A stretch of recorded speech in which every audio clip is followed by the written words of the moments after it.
says sending data, it doesn't say streaming.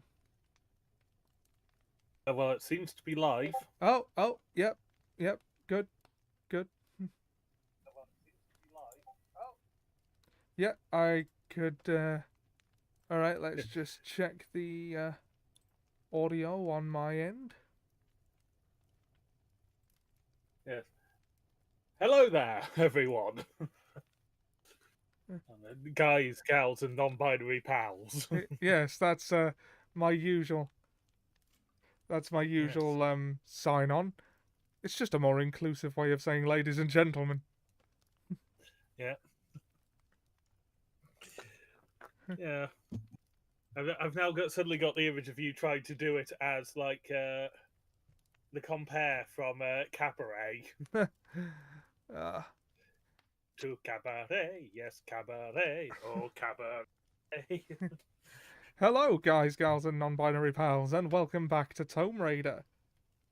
For real this time, properly, and we have returned Yeah. after 11 months for the last 3 stories in the Memoirs of Sherlock Holmes.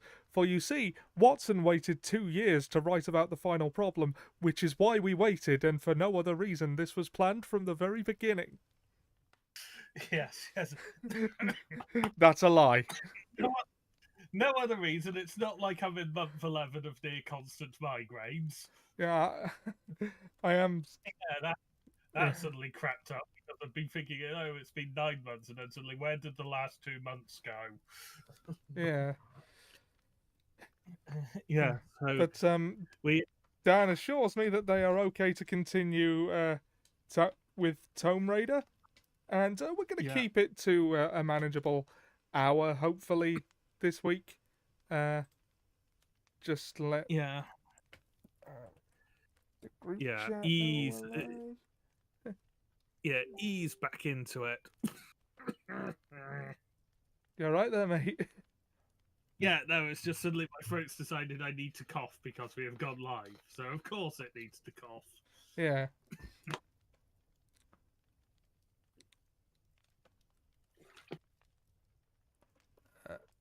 Yeah.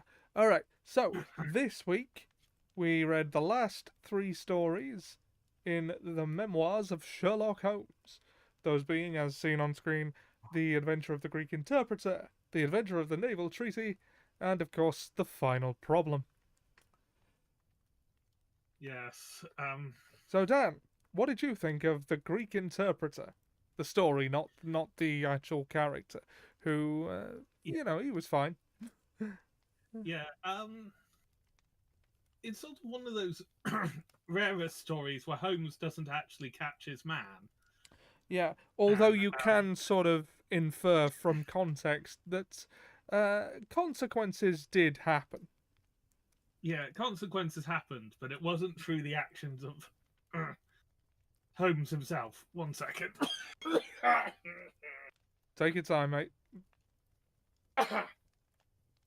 Okay, that should hopefully have stopped it. And now, as soon as I said that, it's starting to tickle again. Oh. Yeah, it's a good thing, and it expands a bit on Holmes's family because this is the introduction of Mycroft. Yeah, I was wondering when that was going to come. Although I do like the line where, I've lost the name of the club. What was the club called? Oh god, that's escaping me now, and I have the text open. Diogenes Club. The Diogenes Club. I knew it. Diogenes. When I heard it, I said, "Well, there's no way I'm forgetting that," and then I did. Yeah, this is the exact description of it, which has the meaning has changed. Yeah, that was what I somewhat. was getting at. I love that line. Yeah, the description of it is the meaning has changed somewhat as language has evolved. The Diogenes Club is the queerest club in London, and Mycroft's one of the queerest men. Now, I Oh know what my! that means in its original context, but it's very funny now. It's weird, strange, not the norm sort of thing. Yeah. So Sherlock himself would also be quite a queer character in London at the time. Indeed, I believe Watson does refer to him as such in one of the early stories. He's as his queer companion, which again has a completely different meaning nowadays. Hello, this is my gay friend. Yeah, this is my queer companion. Uh, do you really have to keep referring to that? We've been married 5 years. Yeah. Oh, the energy of that has just sort of reminded me of a short bit of the comic I saw, which is from Nick and Charlie Heartstopper. Nick going, "Me and Charlie are no longer boyfriends." So I was like, Nick, that's a horrible way of telling them we're married. Yeah. Yeah. So anyway, away from possible future one, we will go to the Greek Interpreter. It's actually one of the ones where it's sort of like it's not so much a mystery as to what's going on, but it's more a problem to solve. Yeah, and also an introduction to Mycroft and to someone who is actually like smarter than Holmes. Yeah, which Sherlock Holmes makes no bones about admitting, because well, as he said to Watson, he doesn't value modesty. He said, yeah. "My dear Watson," said he, "I cannot agree with those who rank modesty among the virtues.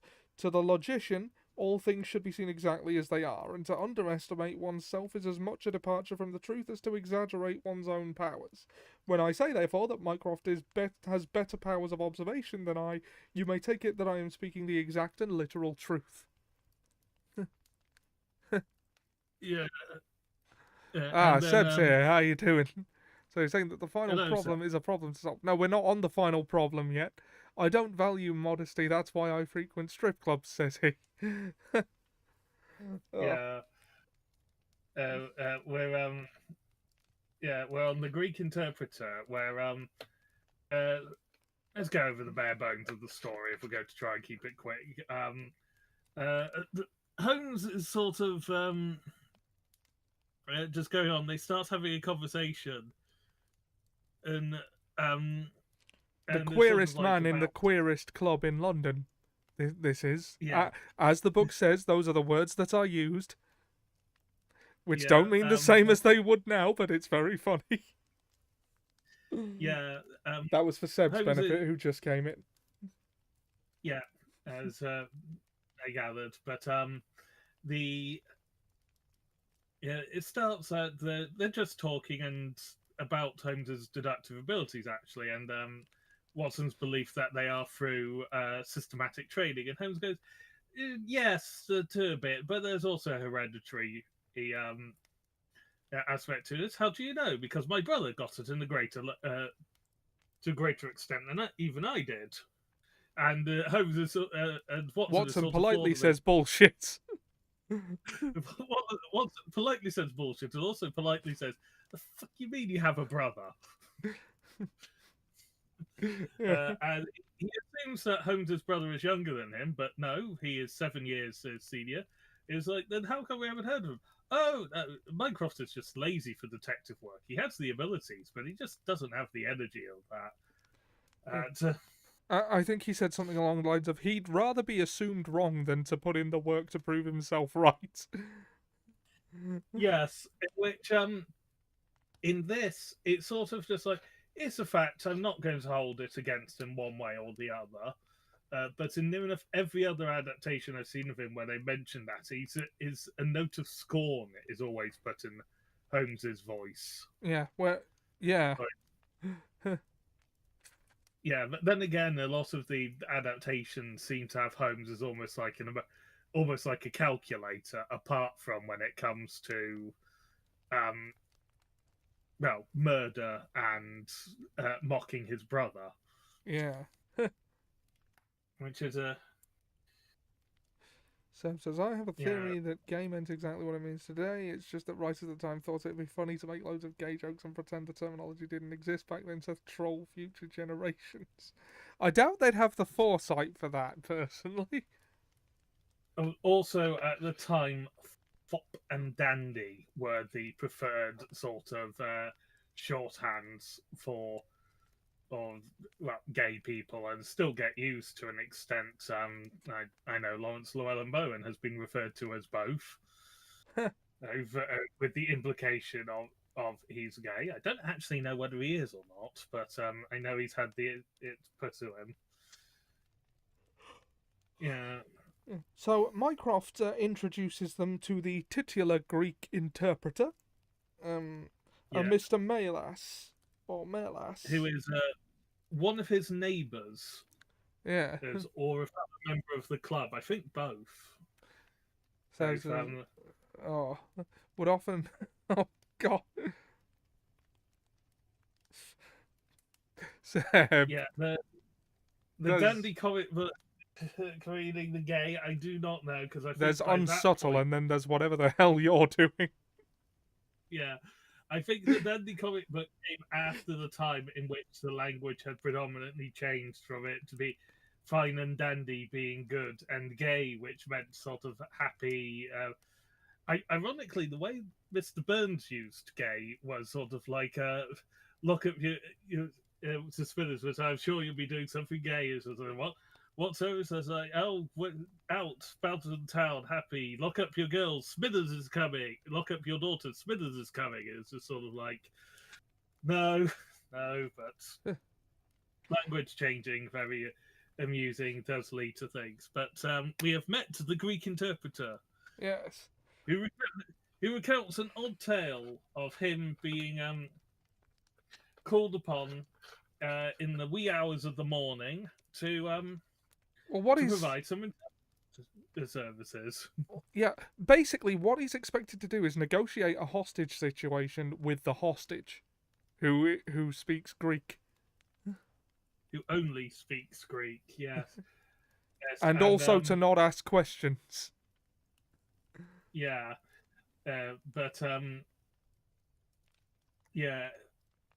he figures out that the people who can't, who got him, don't speak an absolute lick of Greek at all.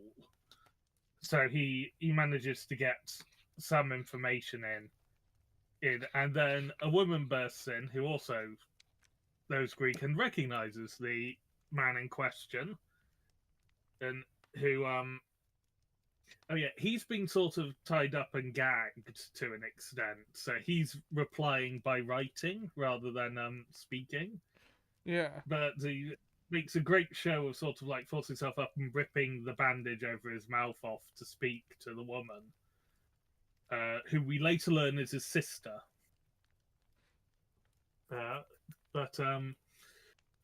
So the interpreter is then hustled out. What was his name again? Mr. Melas, I think. Melas, yes. Mr. Melas is bundled back out to where he was and dropped off. Not I hope I'm actually pronouncing that correctly. I believe so. No, we are not in the Diogenes Club. We're in a private estate. What goes on there does not concern the city. Although I do love that, like, it's like the ultimate introvert club to such a degree that when you're in the strangers' room, as they call it, you're not allowed to talk to anyone. And if you do, you get punished, and if it happens 3 times, you get banned. But as for the question before that comment, is the interpreter Greek, or does he interpret the Greek language? Yes, both. He is a Greek man who makes a living by the fact he speaks both Greek and English. Yes, and he makes a living in London translating it for people who don't speak Greek and people who don't speak English but do speak Greek. Because there'll be plenty of people in London at this time who don't speak English and also don't speak Greek. It's a very busy city. But so he's let off, and he found it so peculiar that he was compelled to tell, even though he was threatened with oh dear. Well, the words he said was breathe anything tell one human soul, and well, you'd better have never been born. Yeah, but he can't stop it because he's genuinely worried about this man, and so he speaks to his neighbour Mycroft, who deduces a lot of things, but can't be bothered to do anything about it. Apart from he sends off a telegram to the evening papers as to be published, basically asking for information because he managed to get their name on if anyone's heard anything about this man or this woman who he doesn't have a name for. Yeah. And Holmes and Watson leave to sort of start their thinking, and they're just walking along. And Holmes works out sort of a plan of action as such. And then they get to their rooms and find that Mycroft has beaten them there because he got a hansom there, so sort of a taxi, as it were. Yeah. Because he can't be bothered to walk the short distance, because the only walks he does is from his house to the club and back again, or from his house to his work and back again. He works in the Foreign Office, I believe they say. Yeah. Which is also amusingly also a plot in the next one of someone working in the Foreign Office. Yes, but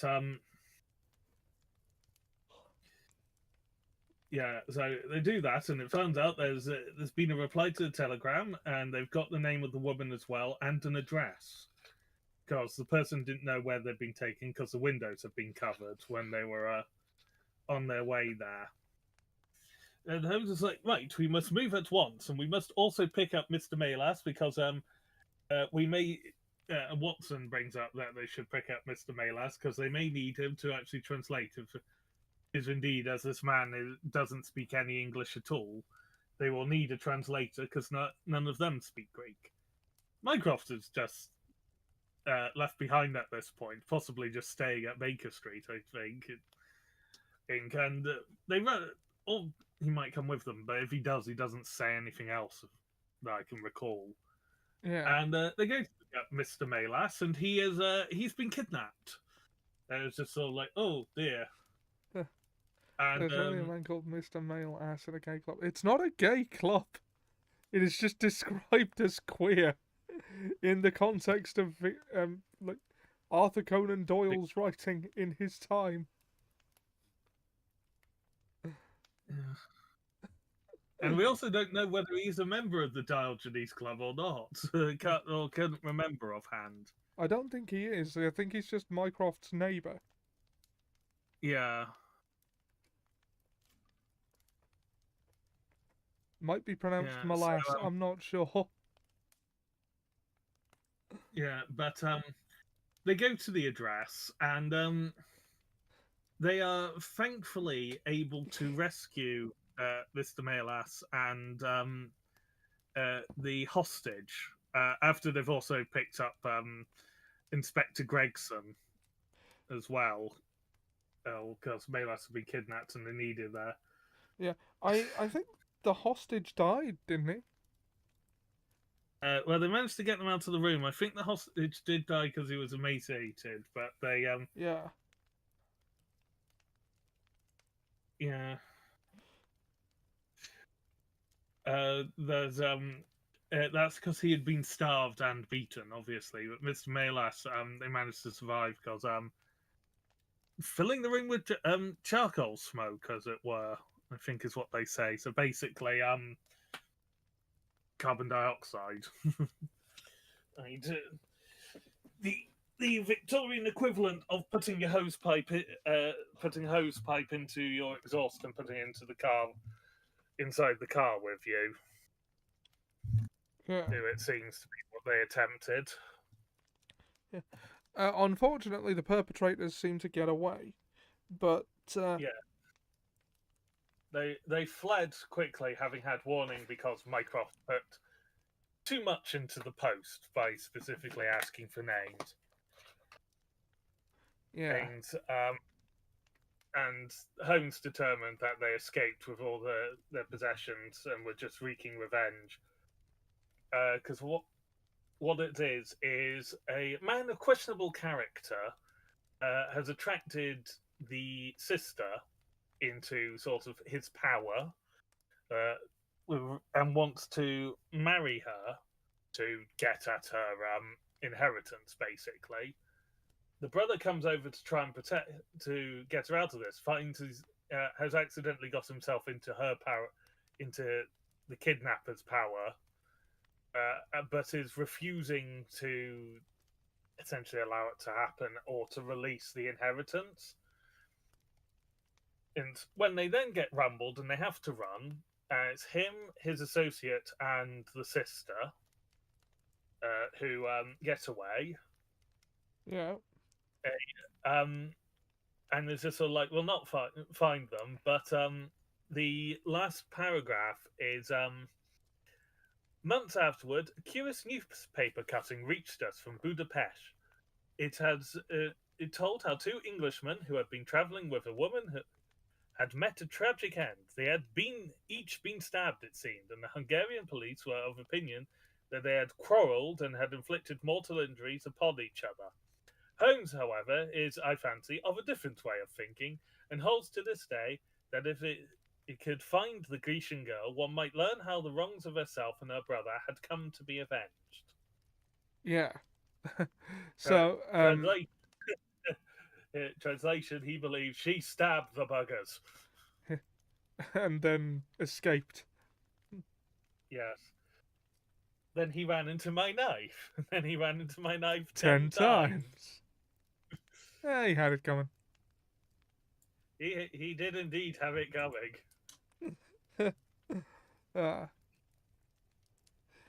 And well, that is the adventure of the Greek Interpreter. It's a pretty this seemed more like, well, as you say, it wasn't really so much of a mystery. Everything's kind of laid out for you. It's more, how are they going to solve this problem? There's not much figuring out needs to be done. They're just confronted by a difficult situation. Yeah, it's very much meant to be an introduction to the fact that there are other people out there who possess abilities similar or greater than Sherlock's. And B, introducing the fact he has a brother specifically, because it becomes relevant in the final problem. Yeah. So it feels like it's in part setting the groundwork for later stories. Yeah, but as well as moving a little away from the traditional format. Excuse me. Yeah, you mentioned that because this isn't, world building like that isn't typical of these stories. There's meant to be like short adventures that can be enjoyed in any order. Yeah. But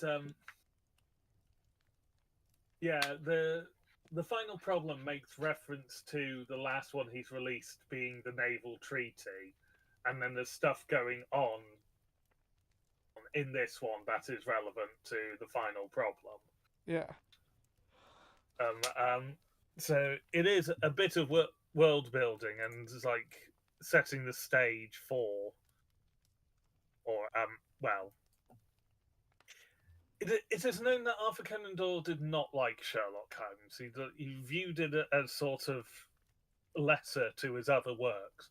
The public disagrees because nowadays no one remembers his other works particularly, whereas and back then they didn't care about them.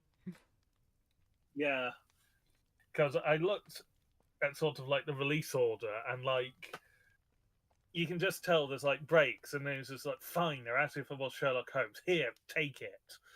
And then 2 years later, fine, stop hounding me. Have the Hound of the Baskervilles. Sod off. And then like another break of a few years, and then it's like, fine, the Return of Sherlock Holmes series. Yeah. And just annoyed. Yeah, I think the phrase they used was, it is lowbrow sensationalist nonsense. Which seems almost a bit odd, doesn't it? Yeah. Yeah. I believe next week is the Hound of the Baskervilles.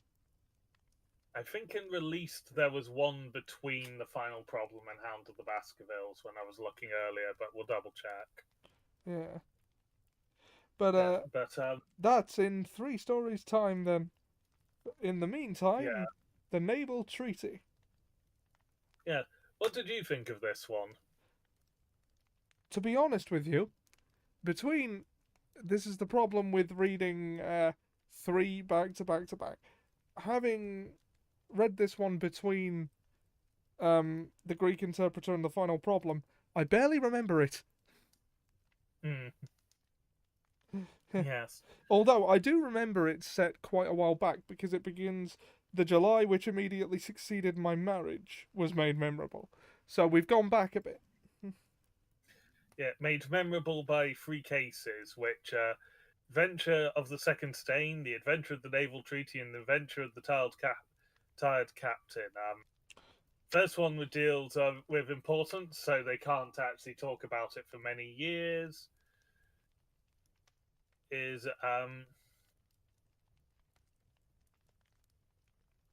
yeah, so that won't be coming up for a while. So he's decided to settle on the second one, So an which old friend starts of with Watson's, Watson gets a letter from an old friend called Percy Phelps, with whom he yeah, went to and school, and he now occupies a position in the government. I think that was it, right?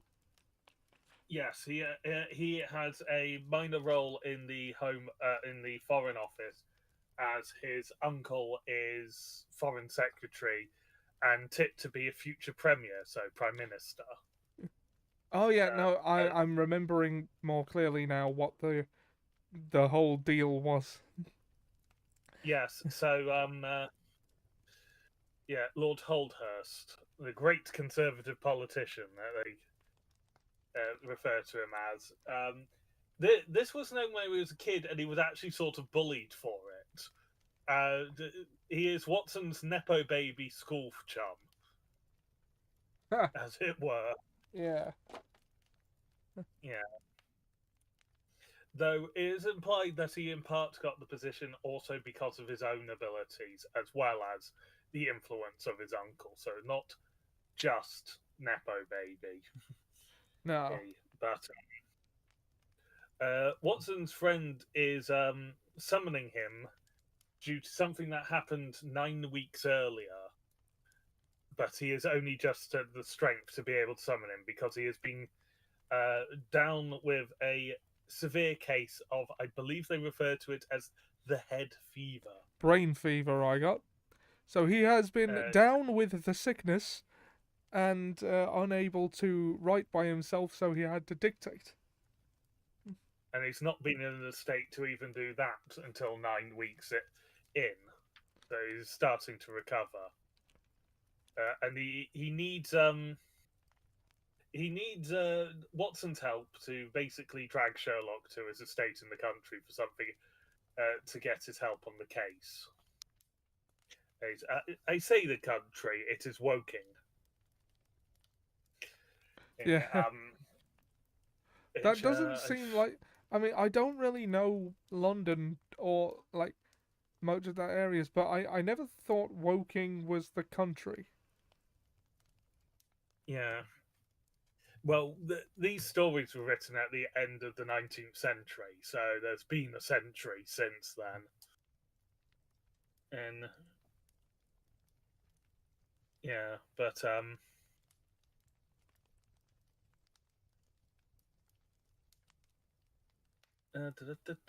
but yes, so Watson potters along to Baker Street and enlists Holmes, who is busy doing chemical tests, which is it turns out it's testing whether a poison was used, and he deduces what the poison was. It's used, sends off a handful of telegrams, and then is ready to go with Watson to Woking to see what his old school chum is wants from them. Yeah. Although he does say that he was touched by the letter by just how much he implored for Watson to bring Holmes. And it's like, I guess that impresses on him how urgent the matter is. Yeah, Yeah. and they arrive and they start heading to the place, and when they arrive at the house, they are greeted by Phelps's future brother-in-law, Yeah. or who guides them in to see Phelps, who then recounts the tale of the crime, which is he had been entrusted with his uncle of making a copy of a naval treaty between um, England and I cannot remember Britain and what was the other country? Because Let's I know see. France and Russia wouldn't have liked it. They said so. And through the influence of my uncle, I rose rapidly to respond to my own. Nearly 10 weeks ago, on the 23rd of May, he called me to his brother. I think it's It's the original of the secret treaty between Italy. the secret treaty between England and Italy, of which I Italy, regret to yeah. say some rumours have already gone into the public press. Yeah. Yeah. So he recounts it, which is he was given the treaty to copy by his uncle because couldn't dare send this to anyone who wasn't implicitly trusted. He waited to until all the other workers had left for the night to then start work on it, so there was no cases of being over. I was going to say overlooked, spied upon is what I was meaning. Just to say, having an e-reader has made me incredibly lazy. Darn those secret Italian treaties. Because I have, as I think I've shown off on this channel before, like a massive hardback tome of all the Sherlock Holmes stories. I love that. It's one of my favourite hardbacks. It's just big and heavy, and it's just satisfying to look at. When I was trying to read these earlier today, rather than climb up onto my bed and go to the bookshelf to get it down, I found another copy on the Kindle store for 99p and just got that. Mm-hmm. Yeah. The Kindle won't stop a bullet in the same way that the hardback Sherlock Holmes collection will. Yeah, no, according to the channel Yee Yee Life, and I'm sort of, well, based on how they worked with world encyclopedias, that Sherlock Holmes book could probably stop anything short of a 44 Magnum. Yeah, on that. But that's not what we're here to talk about on the like, I don't know, the bullet-stopping potential of literature. Except in a metaphorical sense. Indeed. But so he's got to work on this treaty, and he's got 12 of the clauses done, but he's struggling. It's like 30 plus clauses that need to be copied. So he goes down to the commissaires. So what exactly is meant by commissariat? No, I'm kidding. Yeah, I was trying to think of essentially it's the lunchroom, but the staff's in there because he is known to always have sort of a kettle boiling in case anyone's working late. And he's greeted by their wife, who says they'll bring up a coffee shortly for him. He goes back up, gets another article or so down, article or two down, and is feeling woozy. The coffee hasn't come, so he goes down, and the commissaire is there, and he's fast asleep, and the kettle's boiling away on the hob next to him. Yeah. And then the bell goes off, that sort of signal that someone's calling from it, or a bell goes off because there's more than one. Yeah. He wakes up with a start. They talk for a little bit, and they like, oh, that's strange. And so, what? Well, that bell was for your room. And he goes, oh. Oh no. They run. The room he just left with his very sensitive document and incomplete copy thereof in it. Yeah. So they dash up, and of course the treaty is missing. It's just sort of like as one is wont to do at this point. I imagine many profanities would have been spouted that were not reported in the story, and he and the commissaire go out into the road, bump into a bobby who joins them after they sort of like looking for a thing.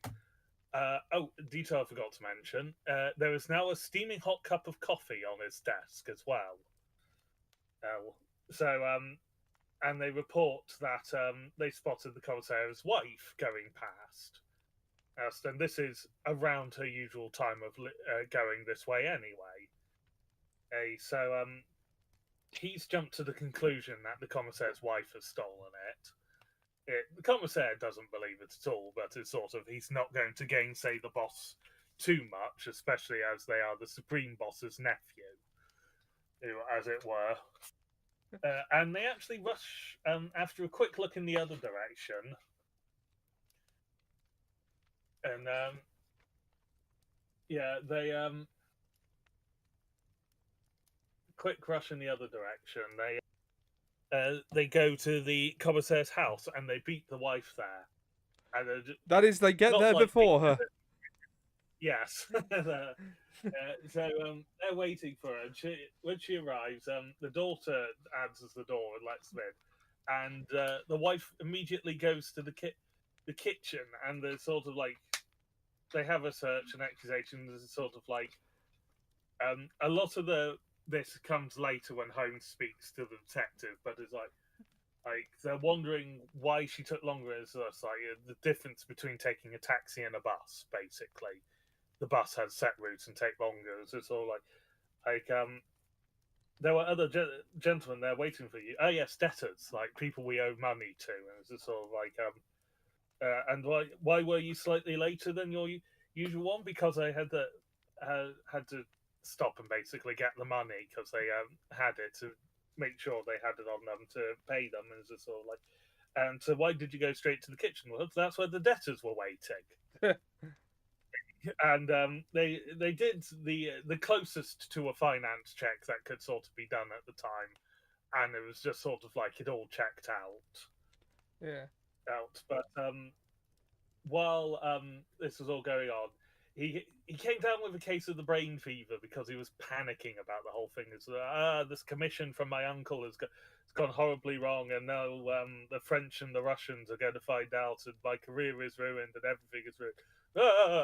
And faints like an overdramatic portrayal of a woman who has heard something slightly scandalous in a modern program talking about the Victorian era.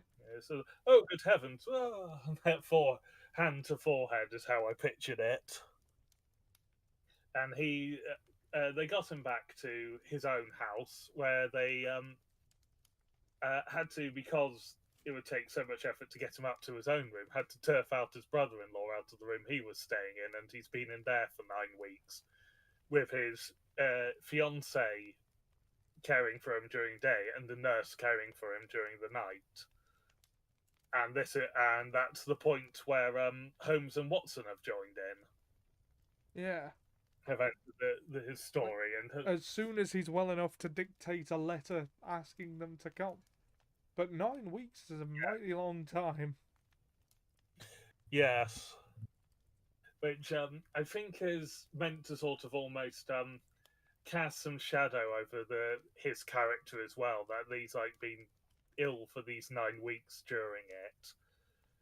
Yeah. And indeed, Holmes does make a comment about sort of like, or because they say that nothing has come out over these 9 weeks about it. No, neither Russia or France have shown any sign of knowing the treaty, and it's just sort of like why wait for 9 weeks? Because it will be publicly known in a couple more months. So it's like it's not something that gets more valuable the longer you hold on to it.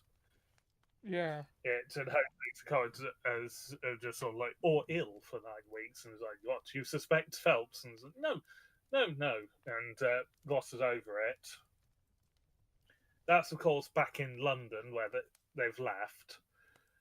Because train services were just absolutely gloriously useful for Holmes. It seems like every 10 minutes there's a train going to wherever he needs to go.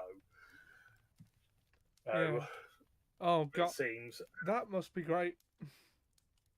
Yeah, yeah, and also being affordable is just sort of like yes, I will take free trains today. Yeah, I mean those are probably the least believable things about these stories. Yeah, but I think they were also that is sort of how it worked at the time. The trains were like the down and outs and the poor wouldn't necessarily have used it. It's definitely regular. It's definitely something that for like sort of middle class businessman upwards. So realistically, if my financial situation was translated to that time, I would be taking a train maybe once a year, which is actually more regularly than I do take trains in my everyday life. Yeah. But yeah, they then speak to the uncle, confirm that no one could have possibly overheard and given the commission. He told no one he was going to give this commission, and he hasn't actually told anyone since, and he has no idea why the person who's took it hasn't shared it, because he's the one that we learn that it's going to be public knowledge to those powers in a couple of months. Yeah. And, so Holmes and Watson head back to Baker Street. Seb says, Watson, lucky he's yes, again. from London and knows the train routes, otherwise people in London would just scoff and laugh that he doesn't know the train times and routes. Yeah. Trains were relatively Yeah. new back then too, so I guess the economic equivalent of getting on a plane today for most people. Yeah, probably. Yeah.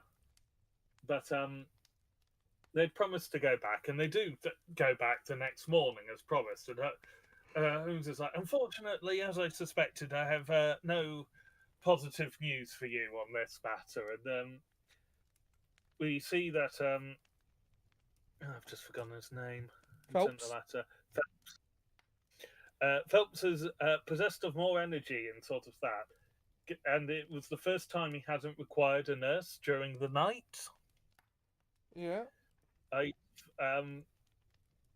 But someone tried to break into the room from the window during the night, and it looked like he had a big knife, but he managed to scare them away, and it sort of put a bit of fear into him. And they comment on sort of like how they think he got there across the garden and which wall that he jumped over, because there's a bit broken on one of them and such. And Holmes observes, and Phelps actually joins them for a walk around the garden on this. Yeah. He then says that Mr. Phelps will come home with us tonight. We'll keep an eye on him. And it's just sort of like, but surely you need someone who's like, oh no, Watson is a medical man. It's fine. He also whispers to the fiancée so that others don't hear it. Yeah. You are to stay in this room until for the rest of the day, until you would go to bed for the night, where you will then shut up this room as it normally would and lock the door and make sure that you take the only key for it with you. Yeah. He doesn't explain why, but she follows the instructions to the letter. Holmes, Watson, and Phelps go back to the train station where Sherlock tells them, I'm not actually coming back with you. I'm going back to observe the house. You take Phelps back. Yeah. Where Phelps does not sleep and is sort of pushing as a terrible conversationalist and sort of, what do you think Sherlock's doing now? Why do you think he's done this? Why do you think he's done that? Yada, yada, yada, worry. So they go back the next morning as promised, as they said to that. And, oh no, Holmes comes back and sort of is talking and organizes breakfast before he comes up at the talkie because he's famished. Phelps looks closer to death because he hasn't slept at all. And Watson is curious, but is not going to press Holmes just yet because he knows Holmes's way. It's just sort of like Holmes is sort of like looks at his breakfast. Excellent. Miss Hudson doesn't do many meals, but she does. The one she does is good. Curried chicken for breakfast. That sounds wrong.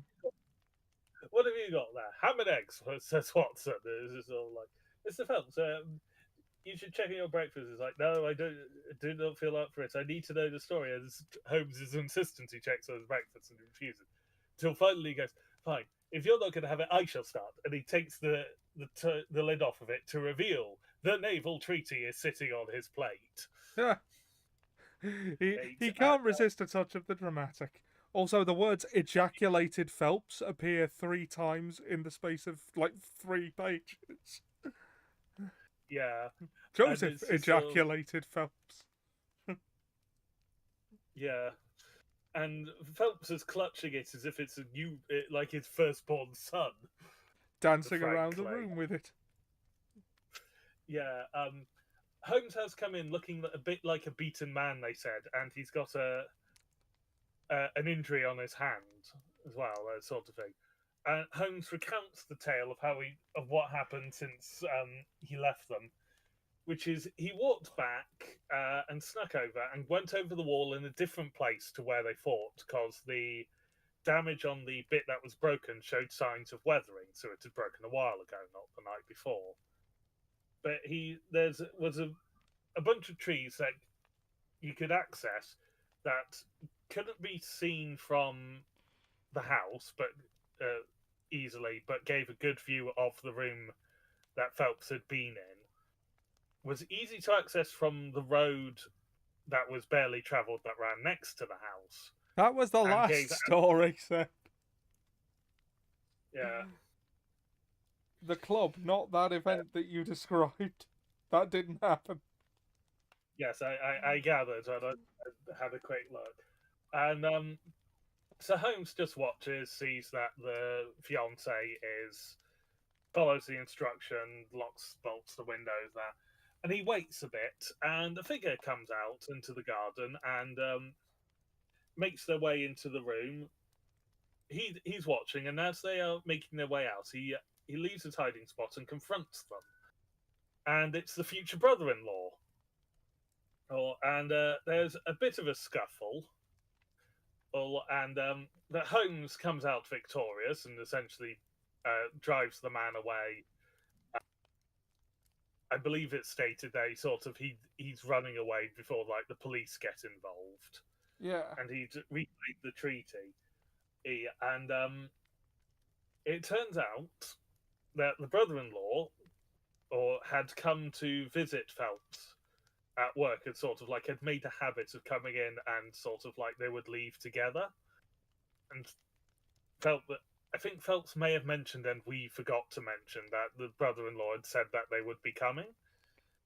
And the question of why did the bell ring, alerting them to the fact that something was going on which we probably should have mentioned that was a focus of a lot of the things and the central mystery they couldn't answer. It turns out he rang the bell assuming that his future brother-in-law would be at the commissariat and just to let him know he's there. And then in his idle viewing, he then spotted the treaty, realised it would be valuable, pocketed it, and scrammed out of the side entrance he'd used, basically. Yeah, just a spur-of-the-moment decision, really. Yeah, because I believe it's because he is in debt. I believe gambling was implied but not stated. Yeah. Yeah, but so when he then made it back before Phelps did to the estate and or the house, and he put he hid the treaty in his room under the carpet, under one of the loose floorboards that is kept so that people can access the joints and the central plumbing. Yep. And he put it in there, had it all put back in, and then got chucked out of his own room for 9 months, for 9 weeks. Each way his plan had been to collect it the next morning and then go to the French embassy and sell it. But he couldn't because there was always someone awake in that room for 9 weeks. And Phelps had been taking tonics for aid of sleeping, but he hadn't taken it for the first time in that time when he as it was also the first time he hadn't had the nurse, so he didn't feel he needed the tonic, which was suspected to have been sabotaged to mean that he would just sleep through it. So he woke up and scared him off. They were just like, but why didn't he come through the door? Why did he go through the window? It's like there were 7 other rooms he'd had to pass before he could get to that bedroom door. Or the chances of him doing that unnoticed were non-existent. So the window. Yeah. And Holmes let him reclaim the treaty just so he didn't have to rip up all the floorboards to find it himself because he figured out where it was. Yeah, he knew he was coming back for it, so he thought he'd just wait for him to take it out for him. Yeah. Yeah, and Phelps asked Holmes at the end, "You do not think that he had any murderous intent? That the knife was only meant as a tool?" And he's like, "I wouldn't bet on it." Maybe so, said Holmes, shrugging his shoulders. "I can only say for certain that Mr. Joseph Harrison, that's the brother-in-law's name, is a gentleman to whose mercy I should be extremely unwilling to trust." It might have been the case. There's also the 50-50, just a tool, stab you in your sleep. Yeah. Yeah, so Holmes ends another sort of political fuddle with a dramatic flourish at the end. Yeah. And this is also another story where people assume that they're the highest station that Holmes has ever dealt with. Because Phelps says that to Watson, and Watson sort of goes, "Oh no, he's served actual monarchs. He's helped multiple royal families at this point. You are actually towards the lower end of people he has helped." You're not at the bottom, but you're closer to it than the top. Yeah. So this one actually has a bit of mystery to it, and I suspected the brother-in-law might be involved somehow because he seemed to be being a bit too friendly with them. Yeah, there was definitely something in that room. Yeah, but I didn't think that in the manner of the hiding, because of course things are a bit different now on how they're organised. We don't have those floorboards for the plumbing. We just have far too many times where it's just like, well, we're going to have to lift up the whole floor. Yeah. Because we decided to remove convenience. Yeah. But it was an enjoyable little problem. And it was actually sort of a mystery for a chunk of it. I did like that bit, and I think Watson says my practice, and it's like, "Oh, if you're busy," and he goes, "No, I was going to say my practice is quiet. It would be fine." Yeah, the consistent thing about these writings is that Watson is able to shirk off his practice at the drop of a hat quite regularly, which either suggested is not actually doing well in terms of numbers, but he has a lot of high-paying clients, or is just not doing well and they're living off of the books. Because canonically, these are within universe. Watson selling the stories on these cases. Yeah. I don't realistically think either of those are actually the case. I think he's meant to be busy. He just has a very accommodating neighbour who is to his practice, who is also a doctor and willingly takes on his patients. Probably because that means he gets the money. Yeah. Yeah, most likely because it means that he gets paid for those patients Yeah. and such. Because this is what 50 years before the NHS. 55, I think. I think this came out in 1894, so 53. Yeah. Because the NHS was founded in 47. Yeah. Yeah, but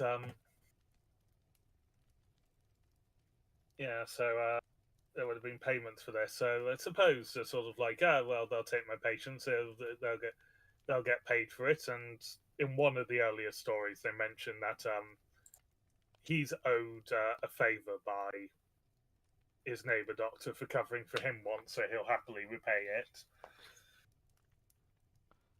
Yeah. But Okay, so we have, I think, hit. Well, we're at 55 minutes, so we will be going a bit over an hour. yeah, well, it seems today that we're sitting around 25 minutes for actually talking about the story. So we'll try and be done by an hour and a half, Yeah. half at the latest. Although this is a pretty significant story, it's the final problem. The debut, and you might be shocked to learn that this is the first time we actually see this character of James Moriarty. Yes, in fact, I think Moriarty only appears in this story. It's just sort of like Lestrade and Mycroft, and indeed Mrs. Hudson. They take on a much greater role in the general sort of like meta Sherlock Holmes and its adaptations. But a lot of Irene Adler is the key example I was going for. Yeah. She's appears in the one third story and never is heard from again. Yeah, But she makes it and into is every single adaptation. yeah, and is such a major part of the adaptations because it captures the imagination.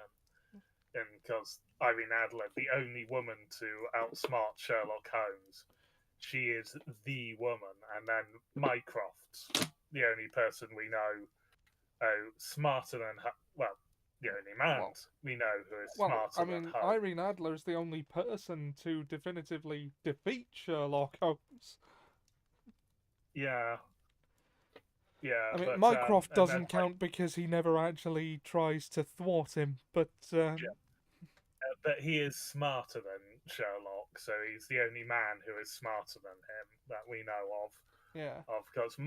Because Moriarty is portrayed very much as his equal in this. Yeah. But yeah, how the story opens is like Watson is saying that he is begrudgingly writing this. This is like with a heavy heart. It is with a heavy heart that I take up my pen to write these last words, in which I shall ever record the singular gifts by which my friend Mr. Sherlock Holmes was distinguished. In an incoherent and, as I deeply feel, an entirely inadequate fashion. Yeah. Yeah. Because he is writing the end of the sentence. Sorry. Yeah. I have endeavoured to give some account of my strange experiences in this company, from which from the chance which first brought us together at the period of the study in Scarlet up to the time of my inference in the matter of the Naval Treaty. An inference he which implies it's been 2 years since he last wrote about this. Yeah, and he's writing about this in response to a series of letters that have been published of late by Moriarty's brother. Colonel Jim Moriarty. No, Colonel James Moriarty, even. Which I feel the Colonel and the Professor sort of get lumped together as a singular character in a lot of adaptations. Well, they're both called James, aren't they? yeah, and they're brothers, so it's just really unhelpful.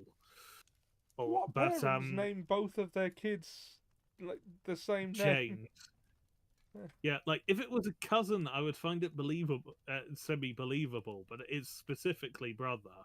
Yeah, I mean, I once had a cousin who had the same name as my brother, so that checks out. But Yeah, yeah, but yeah. So the introduction is him saying things like, "Here is I am the only person who knows exactly what happened in this thing.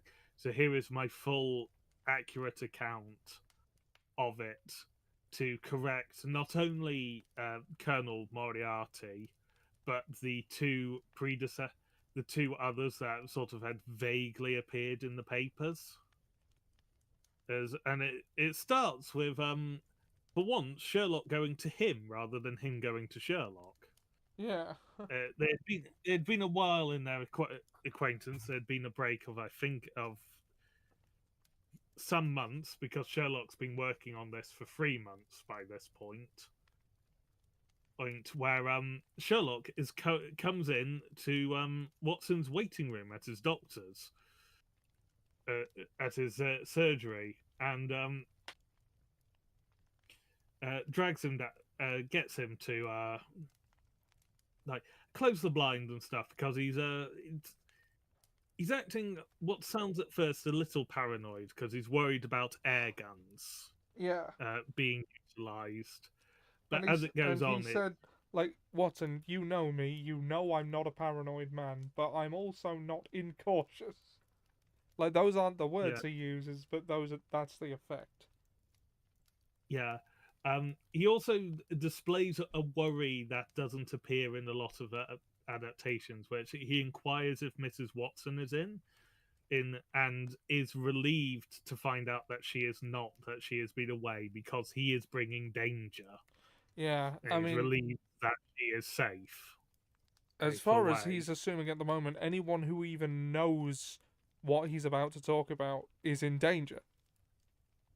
Yeah, because he reveals that for 3 months he has been essentially unpicking the web of a vast criminal organization, and asks, has Watson ever heard of a Professor Moriarty? Yeah, He Watson says no. Oh, and it's just sort of like, you have probably never heard of Professor Moriarty, he said. Never. Aye, that is the genius and the wonder of the thing, he cried. The man pervades London, and no one has heard of him. That which puts him on the pinnacle in the record. That's what puts him on the pinnacle in the records of crime, I tell you, Watson, in all seriousness.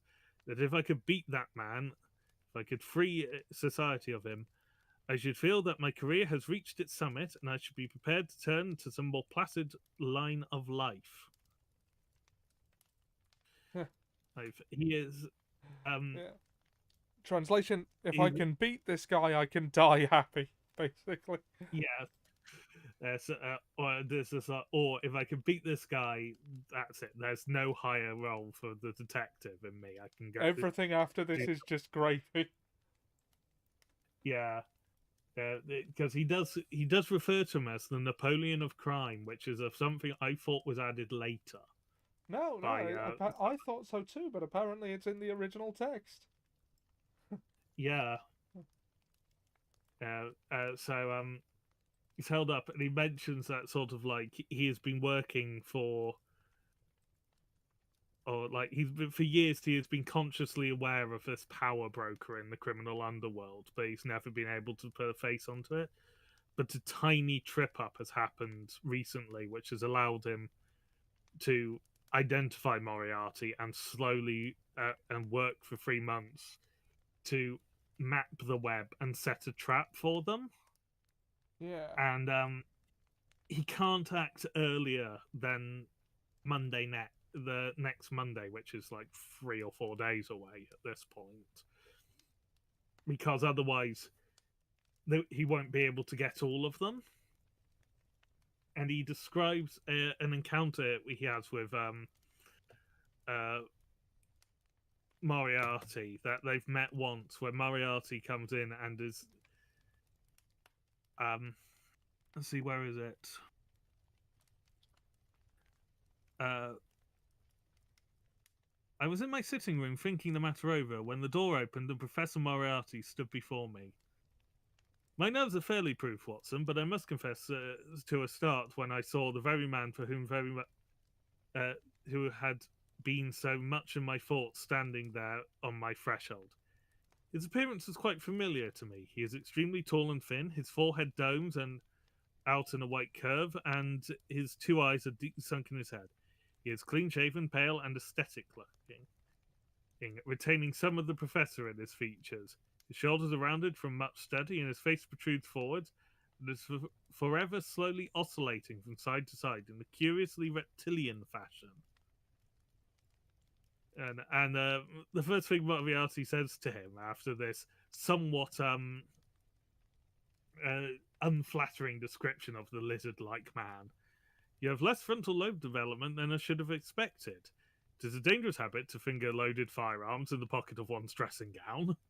Because in the moment that he saw Moriarty appeared, he surreptitiously moved his pistol from his drawer to his dressing gown pocket in case he should need it. Sherlock, And, upon clocking his nemesis, immediately reaches for a gun. Yes, it's just sort of like it's only like when going after active murderers committing the crime, or going to commit crime, when him go to stop it, he reaches for the gun. But they're an unarmed man in his own chambers, as far as he's aware, and is instantly going for it. To which he just basically just goes, okay, he pulls the gun out and just puts it on the table because there's no point in the subterfuge. Who's just like, "You evidently don't know me. On the contrary, I think it is fairly evident that I do. Pray take a chair. I can spare you 5 minutes if you have anything to say." Moriarty, all that I have to say has already crossed your mind. Then possibly my answers crossed yours. You stand fast? Absolutely. And they go back and forth and basically going, there's only two ways out of this. Either you withdraw what you've said and let me get away, or I will find a way, or I will have you killed. And it goes back and forth for a bit, and Moriarty reveals that he is aware of the efforts that Sherlock has taken against him and lists specific dates where this is like, "You crossed my path on the 4th of January. On the 23rd, you encountered me. By the middle of February, I was seriously inconvenienced by you. And the end of March, I was absolutely hampered in my plans. And now at the close of April, I find myself placed in such a position that through your continual persecution, that I am in positive danger of losing my liberty." So he's aware of the net that Sherlock is drawing upon him, and is showing that he is aware of the net, and Sherlock is just sort of like, "I do not really care." Yeah, so he turns up to give Sherlock one, like, I suppose as a professional courtesy, he offers him a back off or die, rather than just killing him. Which is about the closest thing to respect, it strikes me, that you'll get from this man. Yeah, "You must drop it, Mr. Holmes," he says, swaying his face about. "You really must, you know." "After Monday," says I. Because, of course, the net closes on Monday, as has been said. Tut tut. He's like, "Someone as smart as you should know that you should withdraw. I will win." Sherlock, I remember, says, "Danger is part of my trade." And Moriarty says something like, "We're not talking about danger, we're talking about inevitable destruction." Yeah. "You stand in the way of not merely an individual, but a mighty organization, the full extent of which you, with all your cleverness, have been unable to realize. You must stand clear, Mr. Holmes, or be trodden underfoot." And then Holmes goes, I'm sorry, as fun as this was, I've got business elsewhere. Please show yourself out."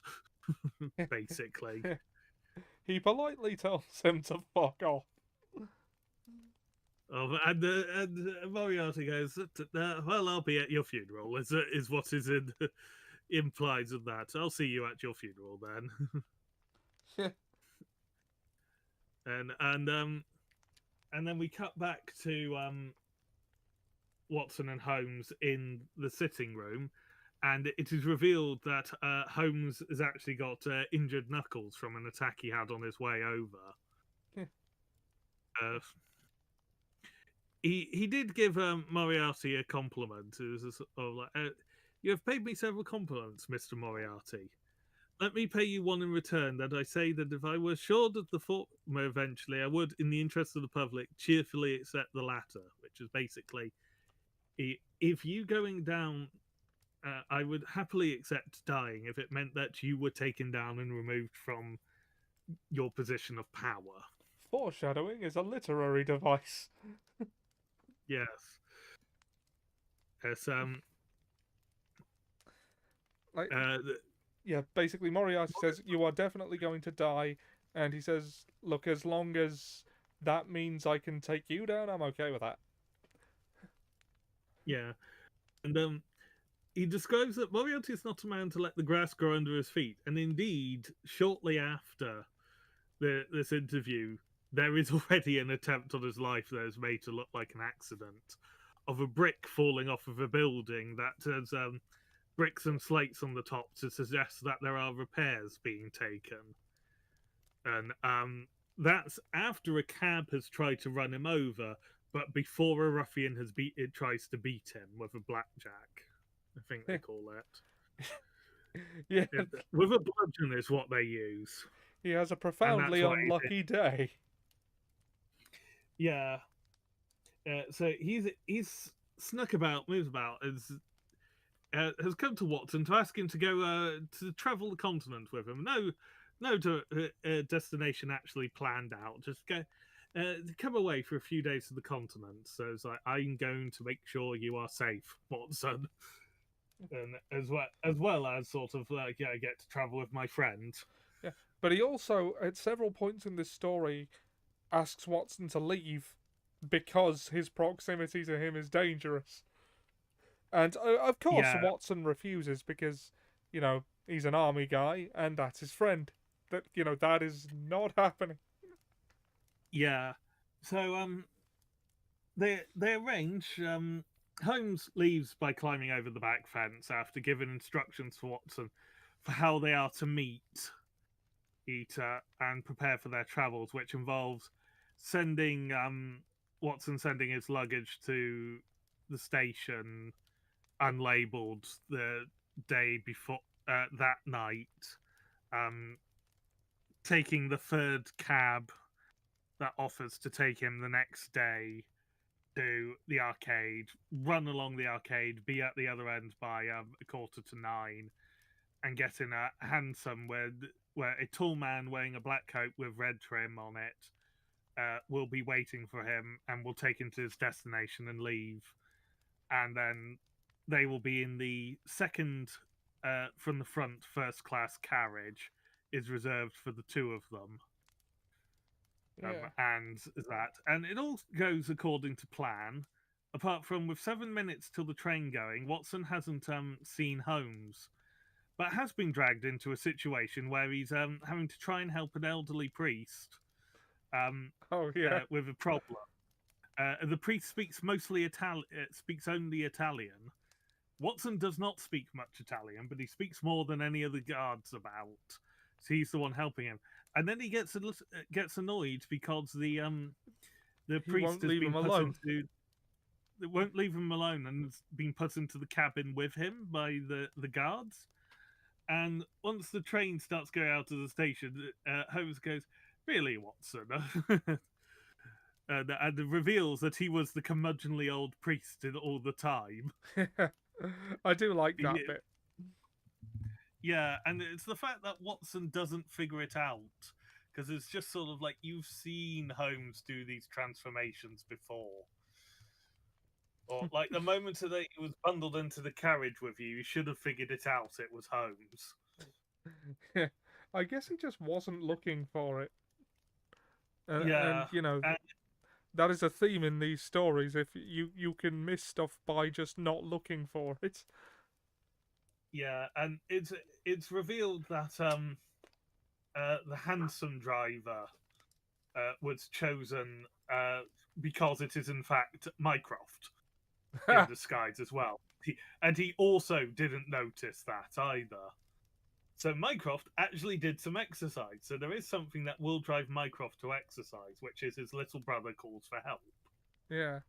Although to be fair, Watson's only ever met Mycroft the one time that we know of. Yeah.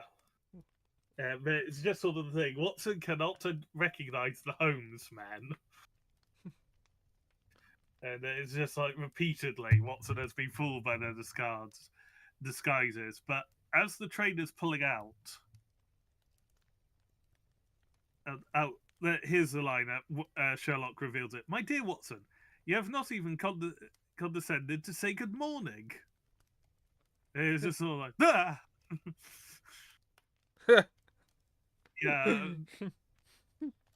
and of course he cries, "Good heavens!" to the priest. Yeah, but it is. Sherlock reveals also, while still disguised as the priest, that because Watson hasn't seen the paper, that the rooms at Baker Street have been were set on fire during the night. So that was the point for him getting Watson out of the general vicinity, I suppose, because he couldn't chance that Watson's home would be safe either. Yeah. Because if Moriarty knows where Sherlock Holmes lives and knows his business, he probably knows about Watson too. Yeah. It's you still haven't watched the Robert Downey Jr. Sherlock Holmes films, have you? I did once. I think I've seen one of them. The first one where I think Irene Adler's in that one. Yeah.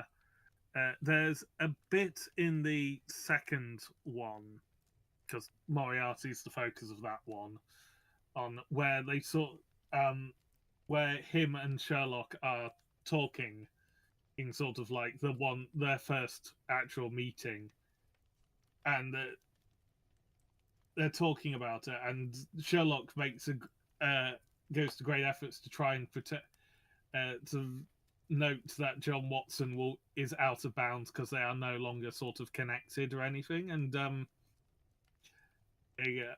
Moriarty basically just goes, when two juggernauts meet, there tends to be damage of a collateral nature. Where he also reveals that he's also made the first move to injure Holmes as well.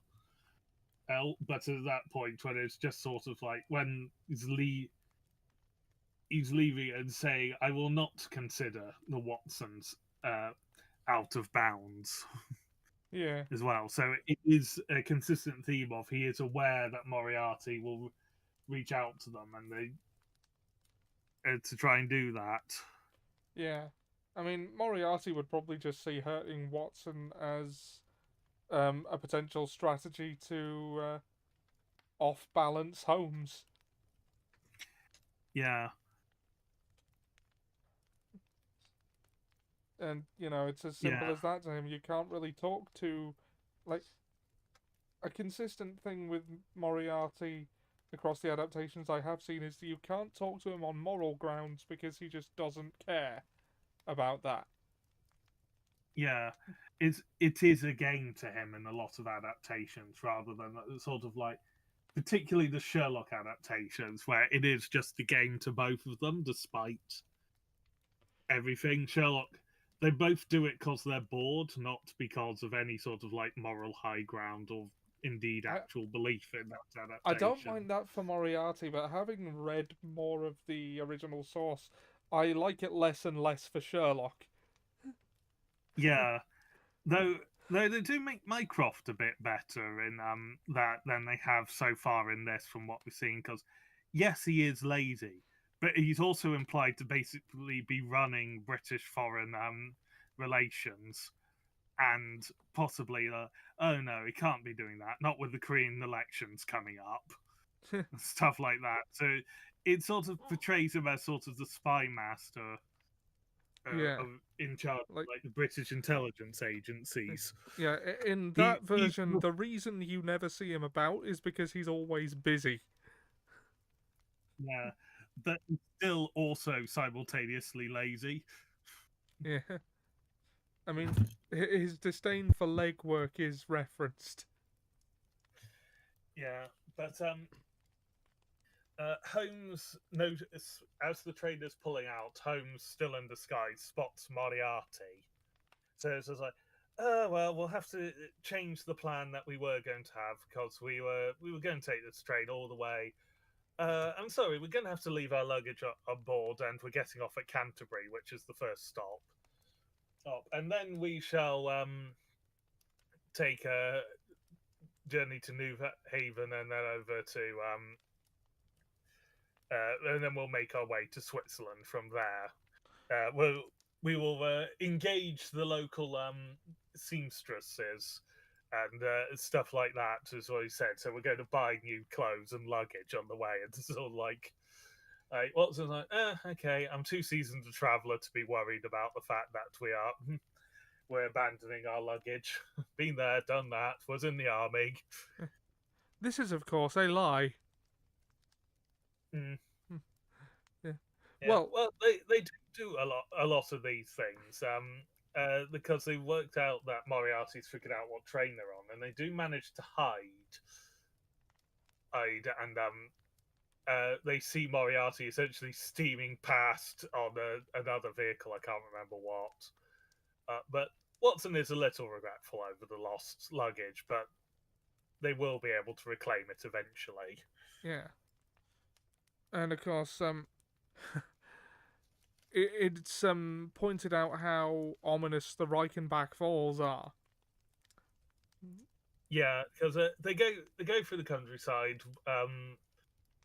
Holmes learns that Moriarty was not captured in the sting; that Moriarty had escaped.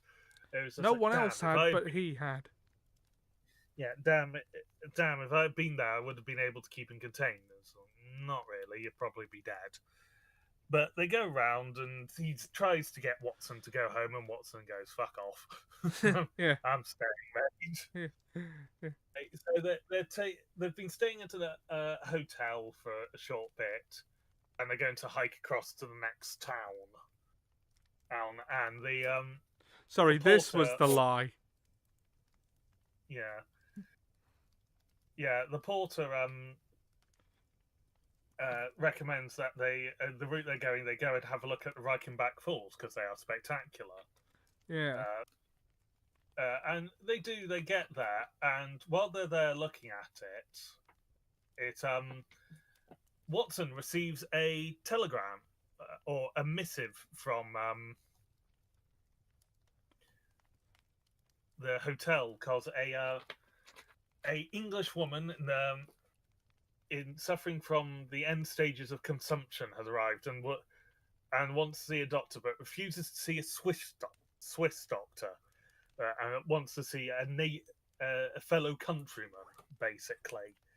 And Watson, being an English doctor, he would consider it a great personal favour if Watson came back to care for this woman in their last hours. And then he would be able to still meet up with Sherlock in the evening in the hamlet they were walking to. Watson is torn, and Holmes encourages him to go and says, "I'll keep the Swiss page with me," because they're in Switzerland at the time, and he shall keep me company. And Watson goes. It takes him about an hour to get back, and he says to the man, "Well, I trust that that he has survived, that she is still alive for me to see." And he goes, "I have no idea what you're talking about." In fact, who are you? No, the man knows who Watson is because he look after them for that. But it's just sort of like, you did not write this. You did not write this. And it's like, No, but there's the hotel saying, "Oh, it must be the English gentleman who came in a few minutes after you left who wrote this." Watson stomach drops, heart drops, pegs it back, but But it's because he too was going late. down, yeah, it takes him 2 hours to get back because it's going uphill, and he's already made the journey once up and once down, so he's not at his full strength. And he finds Sherlock's backpack, his luggage, and applies Holmes's own techniques and sees that the Reichenbach Falls is like one side is sheer, the pathway that leads up to it, and the other side just goes into the churning waters at the bottom of the fall. And he sees clearly two sets of footprints walking towards the waters to the edge, and then a great sort of like the area is roughed up and disguised, which can only mean that they fought and went over, and then there's no footprints leading away from the edge. Yeah. Uh, So he's so left to make the conclusion that that implies.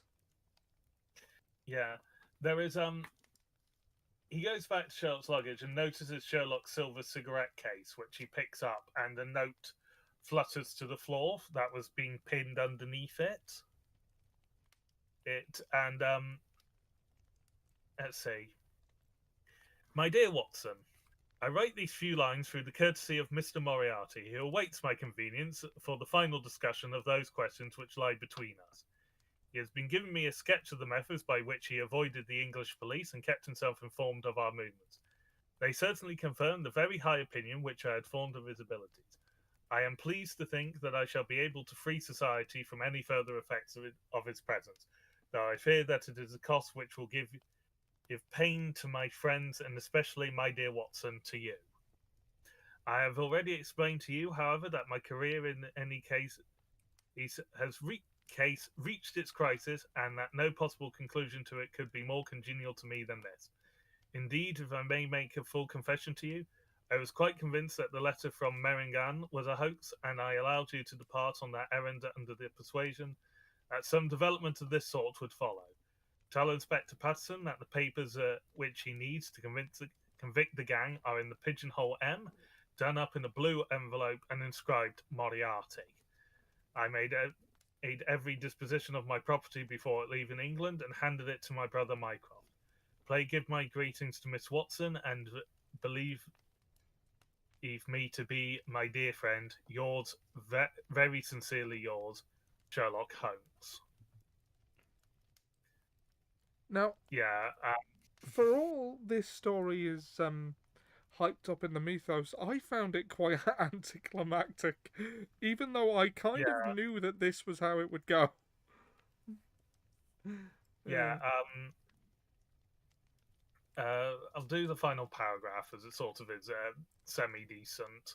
Yeah. A few words may suffice to tell the little that remains. An examination by experts leaves little doubt that a personal contest between the two men ended, as it could hardly fail to end in such a situation, in their reeling over, locked in each other's arms. Any attempt at recovering the bodies was absolutely hopeless, and there, deep down in that dreadful cauldron of swirling water and seething foam, will lie for all time the most dangerous criminal and the foremost champion of the law of their generations. The Swift's youth was never found again, and there can be no doubt that he was one of the numerous agents whom Moriarty kept in his employ. As to the gang, it will be within the memory of the public how completely the evidence which Holmes had accumulated exposed their organization, and how heavily the hand of the dead man weighed upon them. Of their terrible chief, few details came out during the proceedings, and if I have now been compelled to make a clear statement of his career, it is due to those injudicious champions who have endeavored to clear Injudicious. his injudicious, thank you, champions who have endeavored to clear his memory by attack upon him who I shall ever regard as the best and the wisest man who I have ever known. End. And And that was how Conan Doyle tried to end Sherlock Holmes. yeah, that's what I was just about to say. As far as Conan Doyle was concerned at the time that was the end. He did not intend to ever write more. Yeah. Like, he made reference to plenty of other cases, I think including a case involving the Baskervilles had been mentioned in one of the other earlier stories, but didn't go into it. Yeah.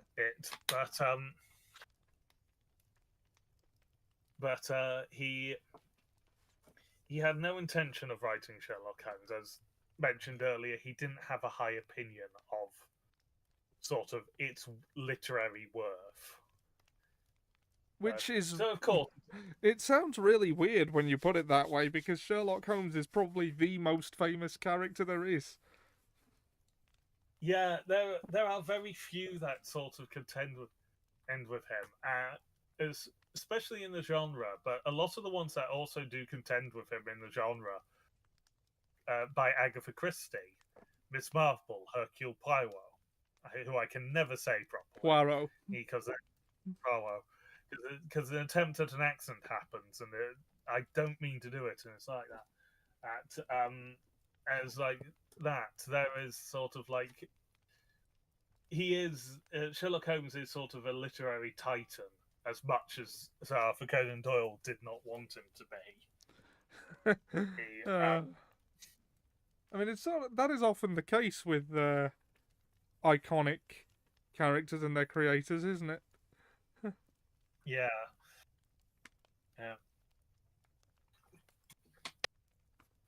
And Sherlock Holmes will, I think, outlive a lot of iconic characters from this period, as well as sort of like characters written. But I would say probably ones that can sort of match it, that like are in the public consciousness. Gandalf is probably up there. Like, people are aware of them. Yeah. Not necessarily in the same way, but it is hard to mention to people Gandalf and they don't at least have an idea who he is in the same way as Sherlock Holmes. Yeah. This is a very sort of informed by living in England opinion. It may not be the case the world over on that. Yeah. As you can probably tell from the accents, we are both English. Yes. For our sins. I also did English literature at university, in which we did not touch Lord of the Rings or any Arthur Conan Doyle. I didn't do it at university, but I did note a lack of such on my school's curriculum. Yeah. We did Dickens, we did Austen, and Steinbeck a bit. I had Jekyll and Hyde at university as well, though that was a film adaptation module, so is a little bit of a different one. That one also had Harry Potter in it, and yeah, we had the class was rearranged to sit in sort of like the vague scale of like how much we enjoyed Harry Potter, and I was sitting in the 0 to 1 section. Yeah, I was pretty much on my own in that section, and this was before a lot of what's gone on with the author since, but I also grew up with a super fan, so that weighed a lot on it, because it's just sort of like I knew more than a lot of the other people there about Harry Potter, and I didn't want to.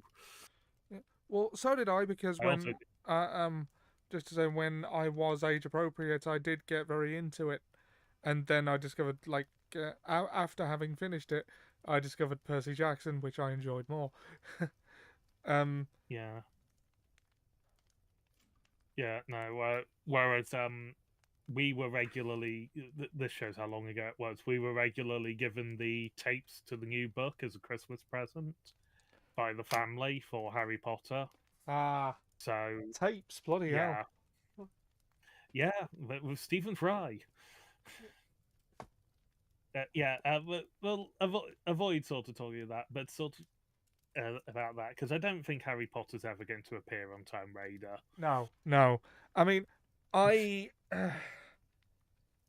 have friends with perhaps a lot more right to their with a lot more right to grievance than I that can somehow still enjoy Harry Potter.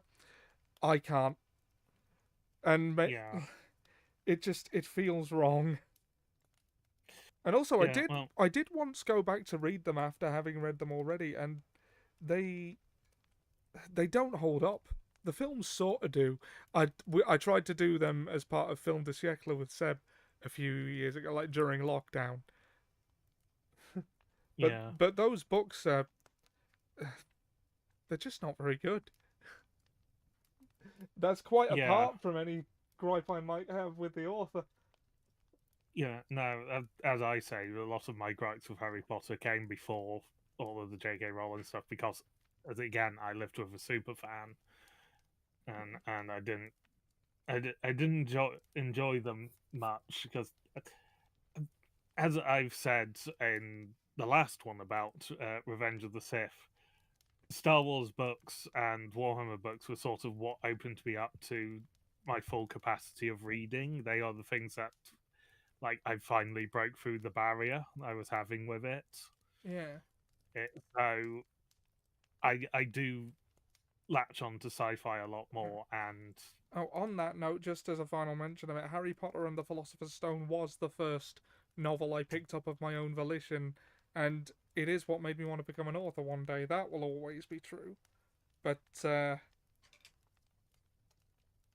doesn't hold up. yeah, yeah. We will be trying to keep sort of like politics out of sort of like Well, our opinions on the stories yeah, as like such any on criticism I have any of about the Harry Potter will be about Harry Potter as a piece of fiction, and any criticisms I might have of the author will be made separate. yeah. Although, like, to be So honest with you, I'd rather this be the last we mention either thing on this show. That's yeah, not what this is for. yeah. It's also just sort of as a comment for all the books we'll do. Yeah. That we will be trying to go on just the merits of the book, not sort of like outside politics on it, Yeah. Well, we'll because mention things as they are appropriate and relevant. yeah, yeah. But that's sort of like for any of the books at the time, because there comes a point where it's just sort of like you go back far enough and you're going to have to say, hey, we do have to. You do sort of go, yes, they also came from a period that was racist. Like, I will be honest, if we ever do H.P. Lovecraft, you have to actively face the fact that he was a racist piece of shit because it pervades the writing. Yeah. And So that, I think yeah, people, like, in the wake of people discovering that their favorite authors were horrible people, people have started to look for that. And mm, sometimes it's there, but here's the thing: it's not always. no, Terry Pratchett is I think has actually become even more beloved from people trying to find the Yeah. dirt and then there not being any, and in fact finding the opposite. Yeah, in many ways, yeah, but it's funny you should say that. I am currently halfway through the book Masquerade by Terry Pratchett, which I did a play of at college once. And there's a lot of fat jokes in it for the lead character. And, like, it's not mean spirited because nothing Terry Pratchett did ever was, but it's still a bit jarring. Like, he probably wouldn't have written that in more recent times. Yeah, so that's things. But that's the But worst thing I had ever had to say about Terry Pratchett, in that he's made some jokes that may not have flown quite as well today, but even they weren't mean spirited. yeah, and anyway, should we actually get back to giving our opinions at the final problem rather than Yeah, other yeah, that's things? probably. Yeah, we've just gone off on several tangents. I feel there's more in our future if we're not Yeah, careful, yeah. and Well, like immediate I do rather want than us to far. go through Discworld at some point. Yeah, we've still got a lot of Sherlock Holmes, and then we'll work out what we'll hit after that. Yeah. Um, Uh, we, I I looked in my book. You may have heard me messing around with pages earlier, and on the Kindle. In both cases, I think the next thing that we're supposed to be reading is Hound of the Baskervilles. okay, Uh, yeah, no, what does they it got say on your thing? uh, Because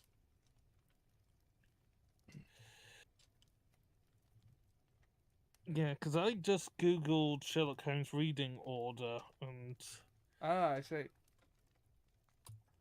yeah, so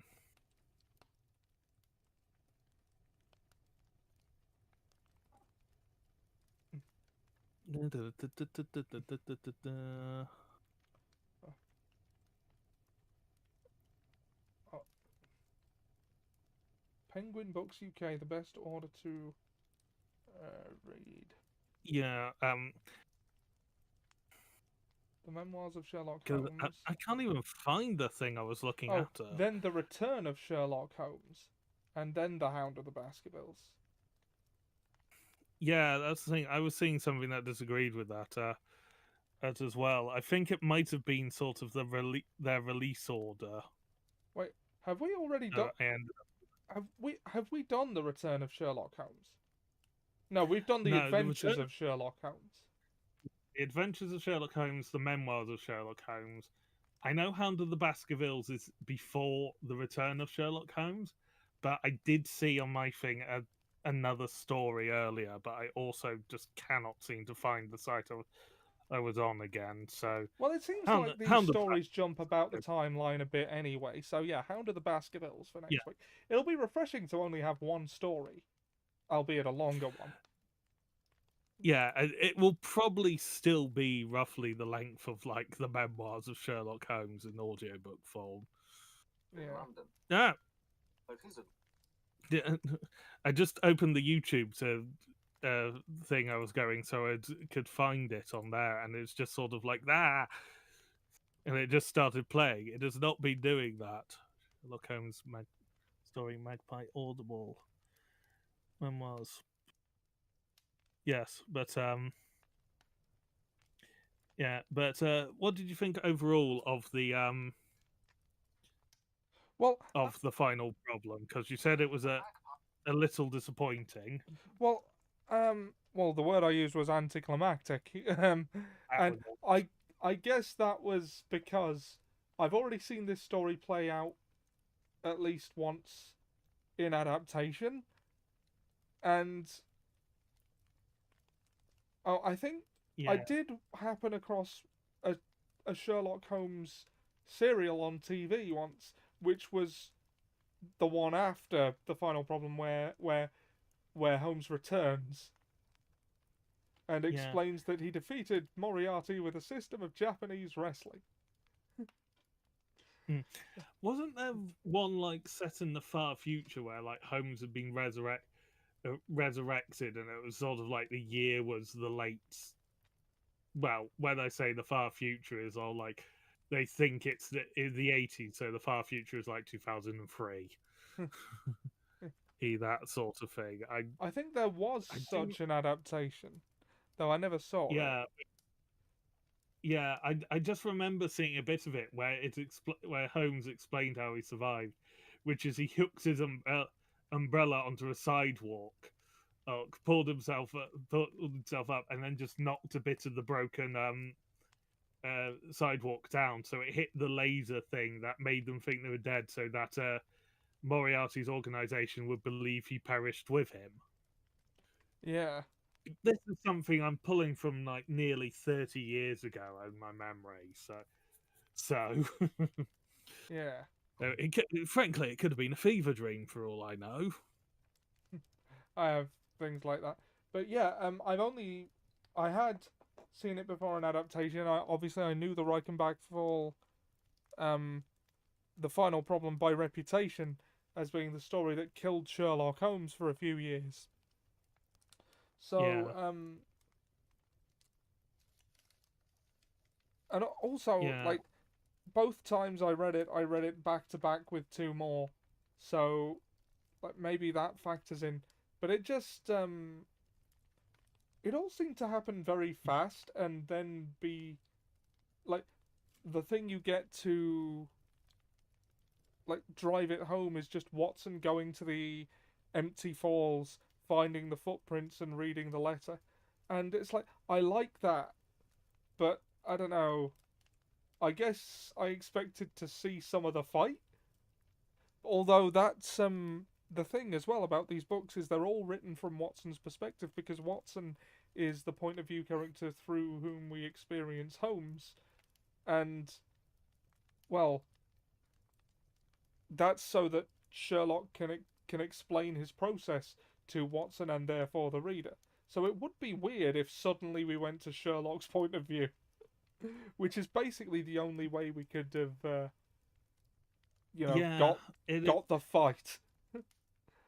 yeah, there are a lot of sort of novels or stories from sort of like this period or this that have this style, because Wuthering Heights, for example, is also sort of written in the same way. It's someone who's staying at Wuthering Heights, who's learning the story bit by bit from like the housekeepers because they're stuck there because they're ill, Ah, and then the occasional bit from Heathcliff.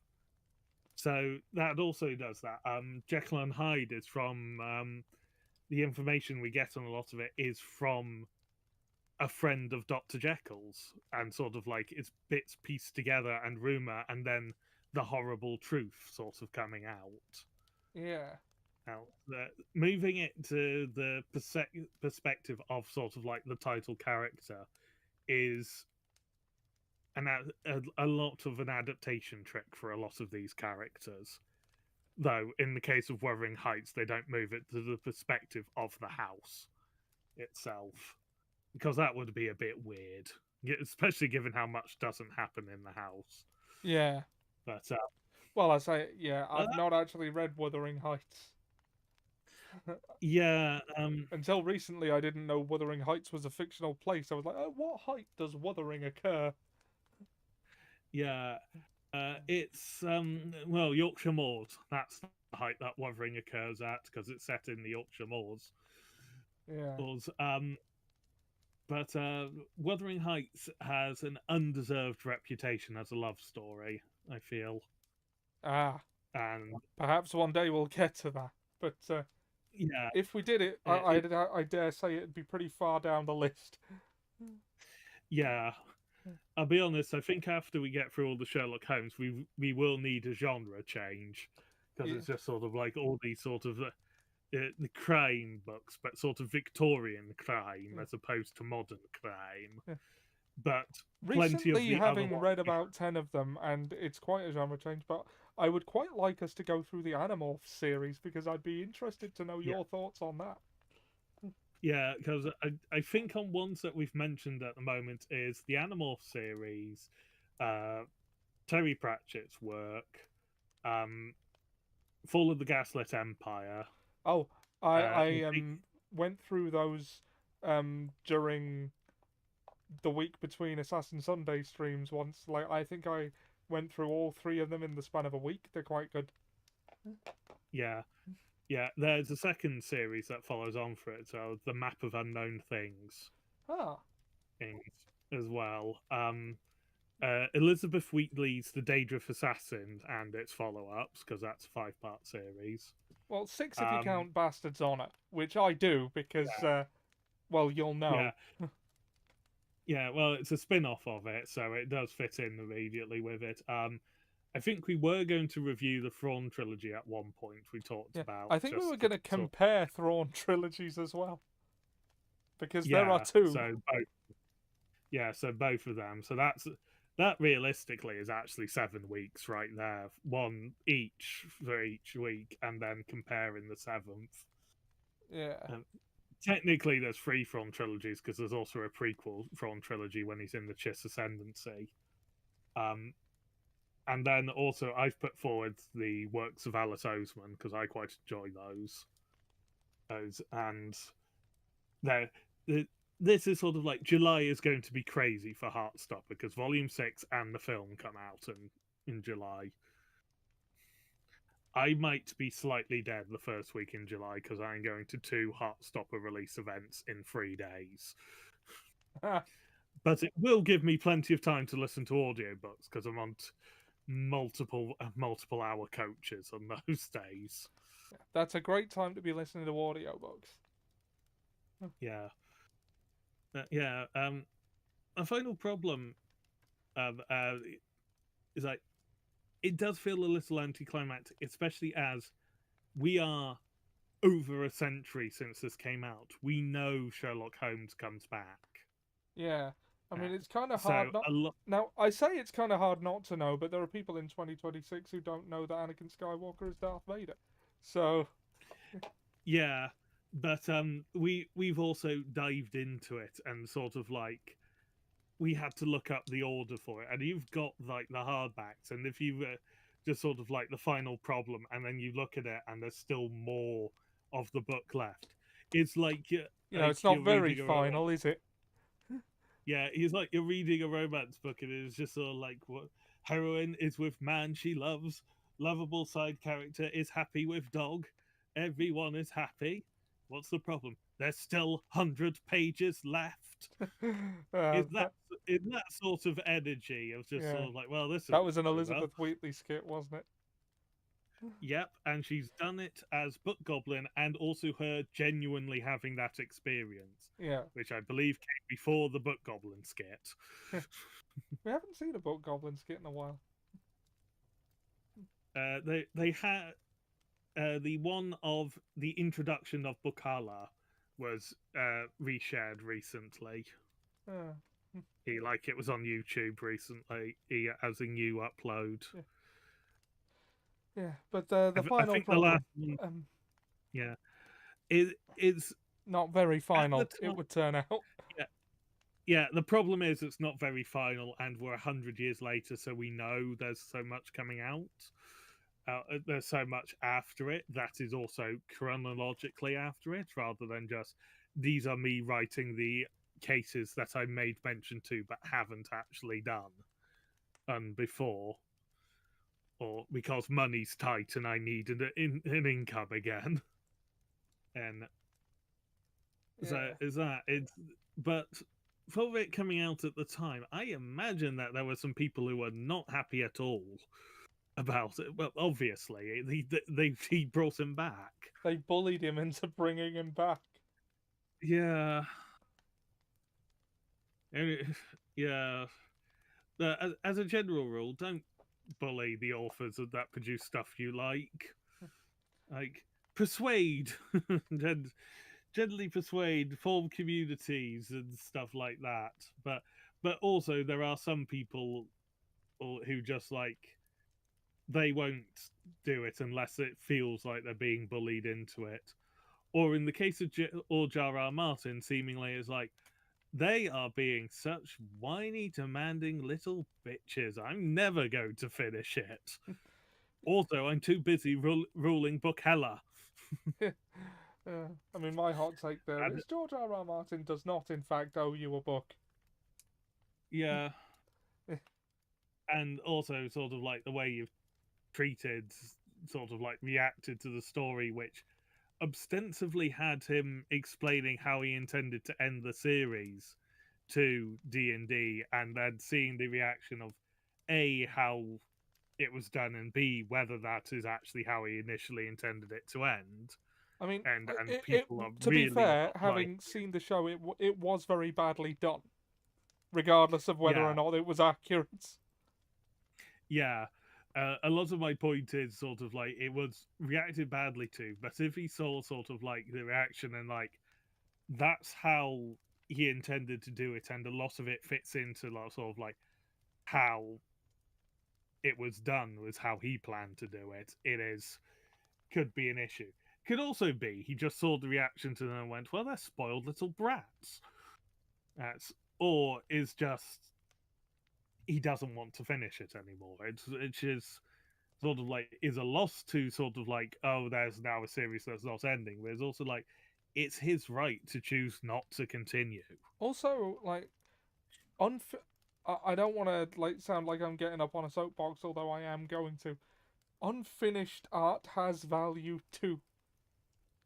Yeah, Like, every book you gave George R.R. Martin money for, you got. yeah, Regardless of what his plans were, books don't exist until they're on shelves. mm, yeah. Yeah, it's just like, and also sometimes books do actually change between printings. Alice Oseman's Nick and Charlie actually has an edit in the final half of the final couple of chapters between its first printing and its second printing, and it's not sort of like an edit to, oh, we've spotted some spelling errors and we've corrected those. It's like it's actually changed how the story part of the story's ending, as opposed to just sort of like spelling errors. But so the books can change like that, but we'll just see if the Winds of Winter ever comes out. And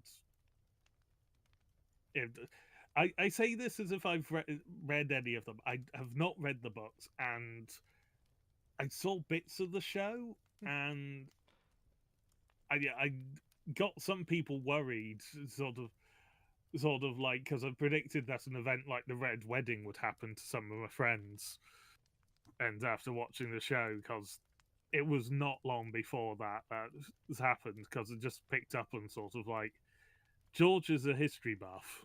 Yeah.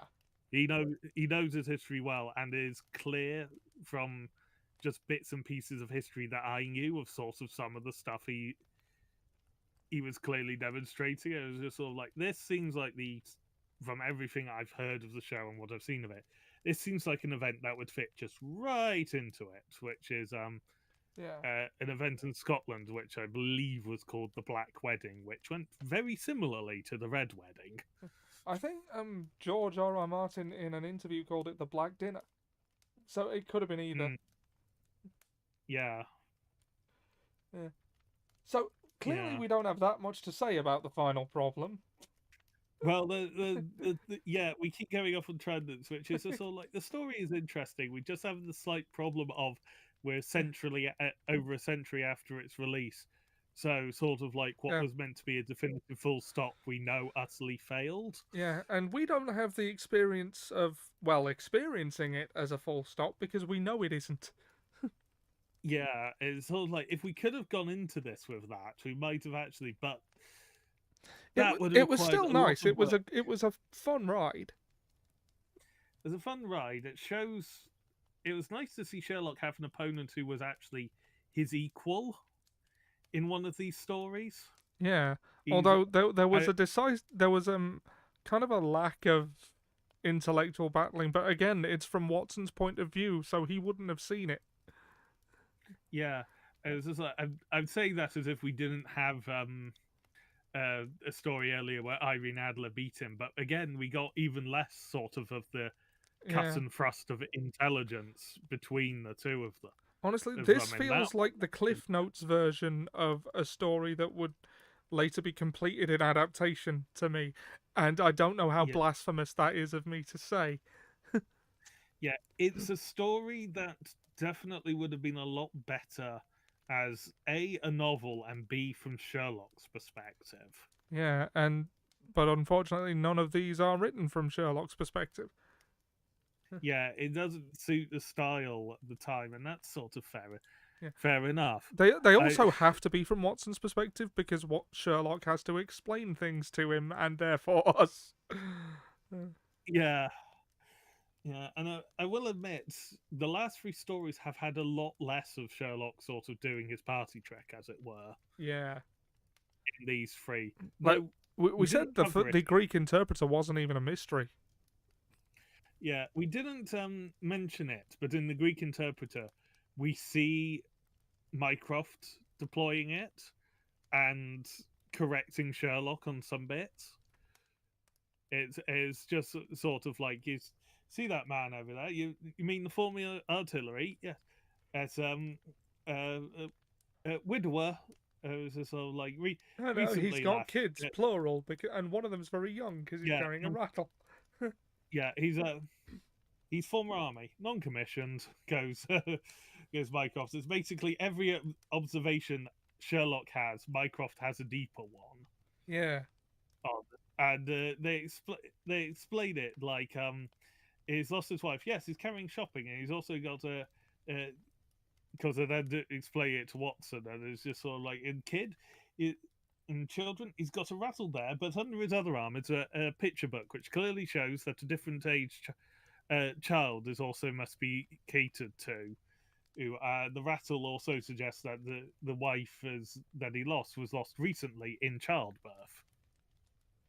Yeah. For just sort of like and like how they worked out is he was artillery. I can't remember exactly. I think it was the fact he was slightly larger, but he was wearing artillery boots, as they were nicknamed, which was the kind of boots for that section of the military. Yeah. And it was non-commissioned, and because he doesn't, well, his clothes were not sort of like perfectly maintained and new, and also the fact he was going out shopping food himself rather than having a member of staff. Yeah.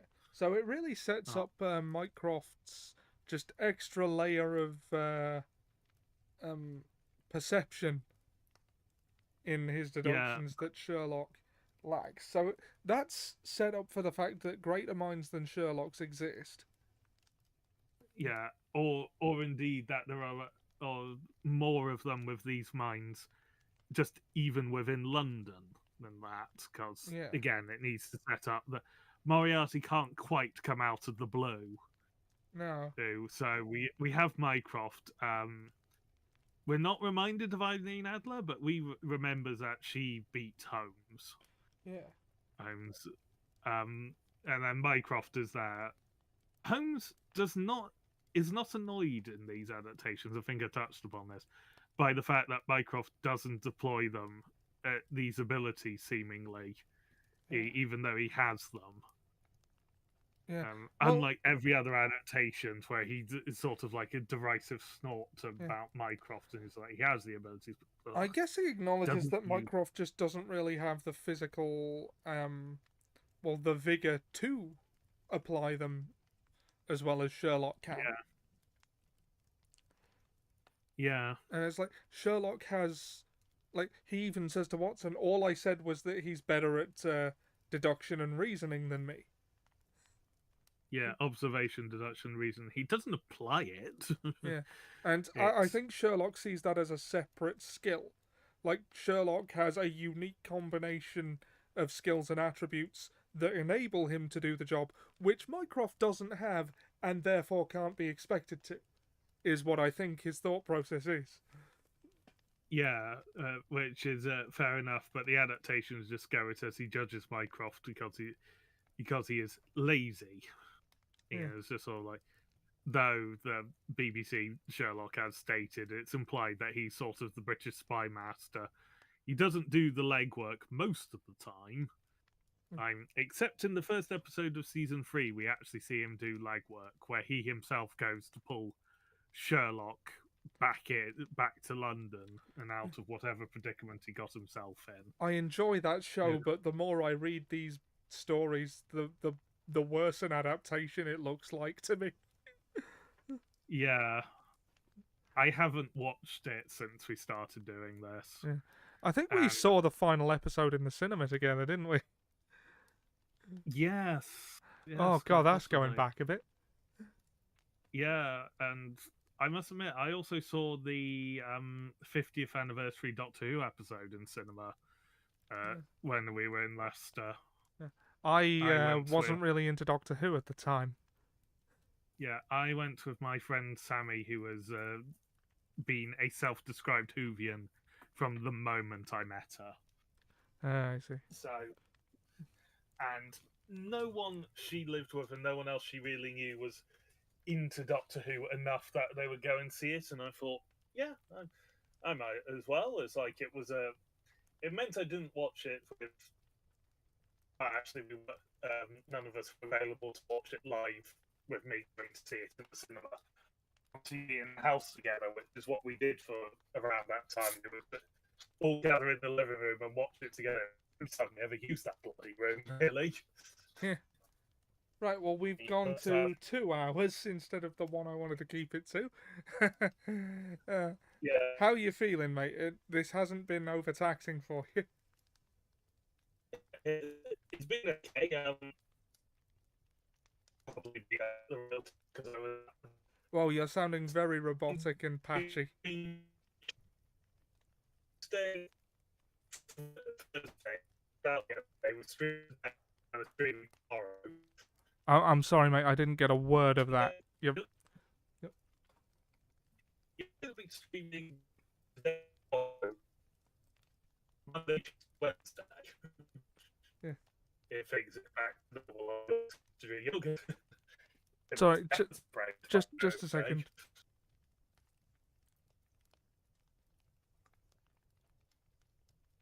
Awaiting endpoint. Oh, hello? Hello? Hello. Ah, right. Okay, I can hear you now. Yeah. No, I was just saying that you're going to have 5 days of streaming in a row. Oh, yes. No, because today, tomorrow, Monday, Tuesday, Wednesday, you're going to be scatterbrained by Thursday. I'm scatterbrained now. You can tell. Yeah. Yeah. Well, Stretch Armstrong brain is returning, is it? yeah. Well, that was that was Tomb Raider for the finale of the Memoirs of Sherlock Holmes, and the final problem. And several tangents as well. Yeah. Yeah. Join us next week, where I guess we'll be discussing Hound of the Baskervilles. Yes. Yeah. And trying not to make flash art jokes. Yeah. And join us tomorrow night on twitch.tv/Ollie Johnson or the YouTube channel Ollie Johnson Plays for the continuation of Assassin's Sunday, where we'll be playing Assassin's Creed Shadows. We started that in November. Yes. How is it still going on? Well, we did have to take a break, and we did have to halve the amount of the length of the sessions as well. But we also still have over 100 hours in it. Yeah. At least 40 of those is from you doing busy work behind the scenes. Yeah. So that we wouldn't have to do it on screen, because then it would never end. Yeah, we should be doing the final attack on a member of the Shimbukfu tomorrow. Yes. From relatively early on. So we will then be down to... so we've got 2 members we can't do anything against currently, and the last one we can. And hopefully, by doing that last one, we can move against the other 2. Otherwise, we are going to be Googling how do we get to the end of the main story. Yeah. Which will probably have the answer of busy work. So join us for that. And I don't know how concrete my Monday, Tuesday streams are, just because I have a dentist appointment on Monday, and I don't know whether that's going to get in the way of anything. Oh, that's not fun. Yeah.